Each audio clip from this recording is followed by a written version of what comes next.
क्या हो अगर हम स्ट्रेट ऑफ हॉर्मुज को छोड़ दें और एक नया रास्ता बना लें? इंस्टाग्राम पर हर कोई यही सवाल पूछ रहा है, क्योंकि इस वक्त ईरान, अमेरिका और इजराइल के बीच जो भारी तनाव चल रहा है, उसमें ईरान ने पानी के इस छोटे से हिस्से को पूरी तरह से कंट्रोल कर रखा है।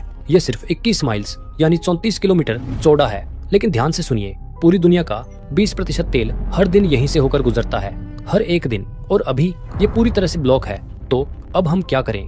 क्योंकि अगर इसे जल्द से जल्द फिक्स नहीं किया गया तो पेट्रोल और डीजल के दाम आसमान छूने लगेंगे और तेल 16,000 रुपए पर बैरल तक पहुंच सकता है। इस पूरी मुसीबत को बहुत बड़े संकट में बदलने से रोकने के लिए दुनिया के कुछ महान और तेज दिमाग वालों ने 3 जबरदस्त आइडिया दिए। तो चलिए एक एक करके देखते हैं कि इनमें से कोई सच में काम कर सकता है या नहीं। आइडिया नंबर 1, जमीन के नीचे बहुत बड़ी पाइपलाइन क्यों न बिछा दी जाए। ये सिर्फ हवा में उछाला गया आइडिया नहीं है, कुछ देश अभी ऐसा कर भी रहे हैं। सऊदी अरब ने इस परेशानी को पहले ही भांप लिया था, इसलिए उसने अपने देश के आर पार एक बड़ी पाइपलाइन बना दी ताकि इस खतरनाक इलाके को पूरी तरह टाला जा सके। यूएई ने भी ऐसा ही किया, उसने भी अपनी पाइपलाइन बनाकर तेल को इस फंसने वाले रास्ते से बाहर एक सुरक्षित जगह तक पहुंचाने का बंदोबस्त किया। दिखने में यह बहुत समझदारी वाला कदम है, इससे तेल, ड्रोन और मिसाइल जैसे खतरों से कुछ हद तक बच सकता है। लेकिन दिक्कत क्या है? इन पाइपलाइनों की पावर बहुत कम है, चाहे इन्हें दिन रात 24 घंटे चलाया जाए, फिर भी ये डेली करीब 2 करोड़ बैरल तेल का सिर्फ छोटा सा हिस्सा ही ढो सकती है, जो कि बहुत कम है, जिसकी दुनिया को जरूरत है। दुनिया की सारी पाइपलाइनें मिलकर भी इस प्रॉब्लम को पूरी तरह सॉल्व नहीं कर सकती। बाकी बचे तेल के लिए हमें फिर भी उन्हीं बड़े लोहे के जहाजों पर निर्भर रहना पड़ेगा, जिन्हें उस खतरनाक रास्ते से निकलना होगा। तो पाइपलाइन एक अच्छा बैकअप जरूर है, लेकिन यह असली समस्या का पूरा हल नहीं है। और यहाँ एक बात है जो बहुत कम लोग जानते हैं, कच्चे तेल को पाइपलाइन में बहाना उतना आसान नहीं होता जितना नल या पाइप खोल देना। कच्चा तेल बहुत गाढ़ा, चिपचिपा और भारी होता है, जिसे आप ठंडी जमी हुई मीठी चाशनी की तरह समझ सकते हैं, जिसको आप एक बहुत लंबे पाइप से धकेलने की कोशिश कर रहे हो। आप एक बार उसे धक्का देकर यह उम्मीद नहीं कर सकते कि वह अपने आप सैकड़ों या हजारों किलोमीटर चल पड़ेगा। इसके लिए पूरी पाइपलाइन के रास्ते में थोड़ी थोड़ी दूरी पर विशाल पंपिंग स्टेशन बनाने पड़ते हैं। ये पंपिंग स्टेशन दरअसल बड़े शोर वाले कारखानों जैसे होते हैं, जो तेल को लगातार आगे धकेलते रहते हैं। और अब असली खतरा सुनिए, अगर आप पूरी तरह पाइपलाइन पर निर्भर हो जाएं, तो किसी भी दुश्मन को सिर्फ एक सस्ता ड्रोन और थोड़ा सा ब्लास्ट चाहिए होगा।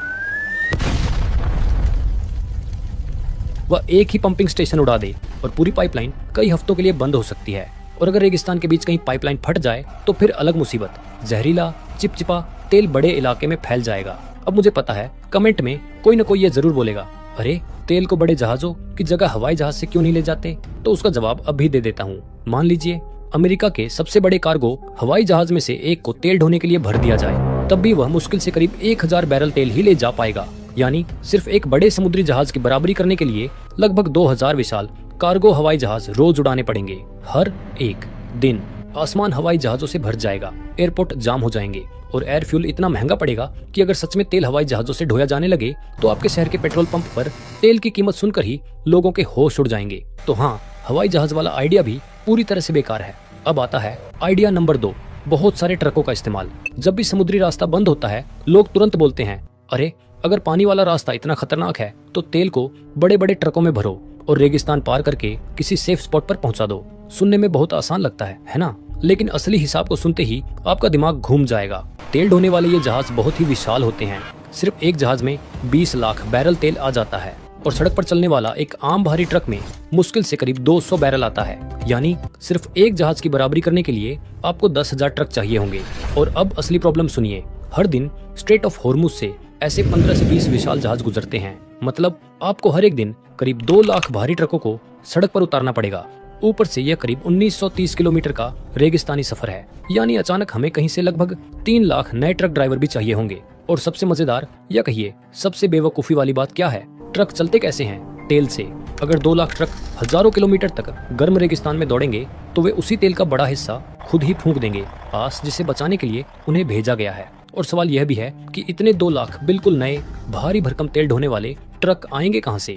आप ऐसे थोड़े ही किसी शोरूम में जाकर कह देंगे कि भाई 2 लाख ट्रक निकाल दो। इतनी बड़ी कंपनियों को भी इतने ट्रक बनाने में कई साल लग जाएंगे।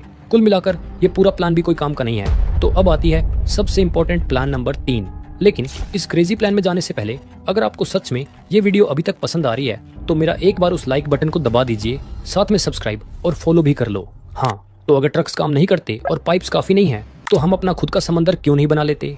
अगर आप मैप पर ओमान को देखेंगे तो जमीन का एक रॉकी हिस्सा बाहर की तरफ निकला हुआ है जो सीधा ईरान की तरफ पॉइंट कर रहा है, लेकिन इसके नीचे फंसे हुए तेल और सेफ ओशन के बीच का गैप बहुत पतला है, बस कुछ ही किलोमीटर्स का। आइडिया तो एकदम मस्त लग रहा है। हम इसके बीच से सीधा एक बड़ा गड्ढा खोद देते हैं। इमेजिन कीजिए एक बहुत बड़ी नदी जहां से वो बहुत बड़े शिप्स आराम से निकल सकें।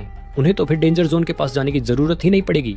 लेकिन रियल लाइफ में उस रास्ते में बहुत बड़े पहाड़ हैं जो मुंबई की बड़ी बड़ी बिल्डिंग से भी कहीं ज्यादा ऊंचे हैं।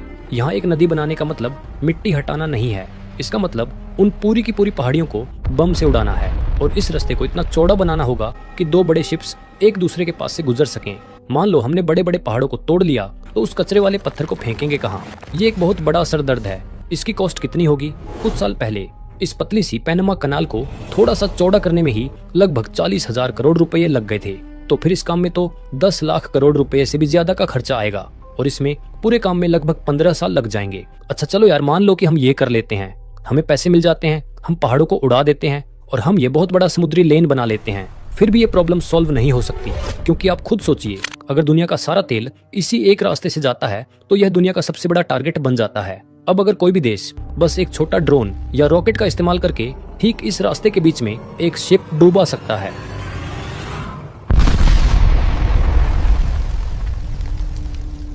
अगर वहां कोई शिप डूब जाता है तो वो हमेशा के लिए फंस जाता है, रास्ता ब्लॉक हो जाता है, तेल रुक जाता है और हम वापस वहीं पहुंच जाते हैं जहां से हमने शुरू किया था, बस बैठकर सब ठीक होने की उम्मीद करते हुए। ये सारे क्रेजी आइडियाज सिर्फ एक ही चीज प्रूव करते हैं, हम फंस चुके हैं। कोई फर्क नहीं पड़ता कि हमारी टेक कितनी ग्रेट है या एआई कितना स्मार्ट हो जाता है, हम अभी भी नेचर को हरा नहीं सकते। जब तक दुनिया तेल पर चलती है, पानी का यह छोटा सा गैप ही असली बॉस है। आप लोगों को क्या लगता है? क्या आपके पास इस प्रॉब्लम को फिक्स करने का कोई आइडिया है? मुझे नीचे कमेंट्स में